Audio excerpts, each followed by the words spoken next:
Deputi Strategi dan Kebijakan Balitbang DPP Partai Demokrat, Yan A. Harap menyoroti Elizabeth Susanti yang mengancam mantan Presiden RI Susilo Bambang Yudhoyono SBY. Diketahui Elizabeth Susanti merupakan terdakwa kasus Undang-Undang ITE dan dirinya mengunggah sebuah video bahwa akan membongkar kejahatan SBY. Yan A. Harap mengatakan jika aksi Elizabeth Susanti tersebut bahwa ingin menjadi tenar. Ada ex-napi ulung yang pengen jadi artis dadakan.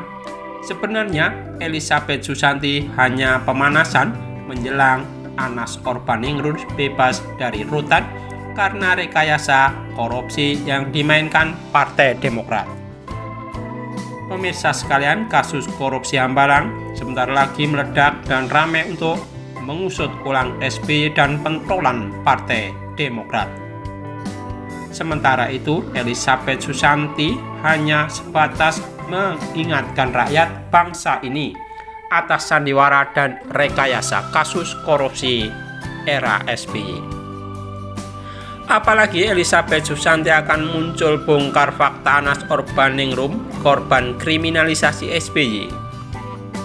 Pemirsa sekalian, Elizabeth Susanti, pakar spiritual yang menjadi tersangka kasus Undang-Undang ITE, bukan soal fakta korupsi Hambalang dan Wisma Atlet yang berujung pada dijebloskannya sejumlah petinggi Partai Demokrat ke penjara, salah satunya Anas Urbaningrum.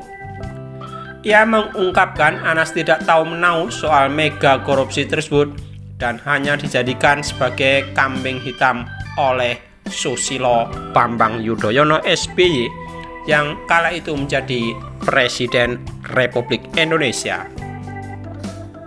Nyanyian Nazarudin, mantan bendara umum Partai Demokrat dalam kasus Hambalang dan Wisma Atlet yang menyebut-nyebut Mas Anas terlibat, padahal tidak. Di sini saya tegaskan bahwa Mas Anas Urbaningrum tidak bersalah pada kasus hukum yang dijalankan saat ini. Mas Anas hanya korban kriminalisasi Pak SBY.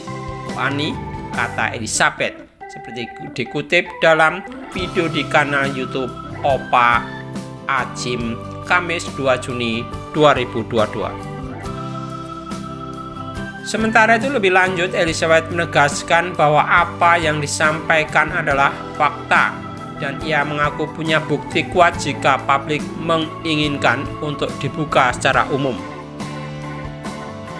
Sementara itu Ketua KPK kala itu, yakni Abraham Samad, menurutnya sudah menolak menjadikan Anas sebagai tersangka.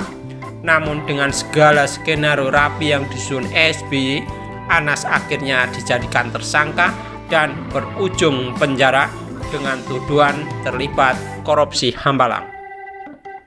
Di awal pengakuan Nazarudin, Abraham Samad selaku Ketua KPK diminta pada SBY sebenarnya menolak pesanan Pak SBY agar menjadikan Mas Anas Urbaningrum sebagai tersangka, ujarnya.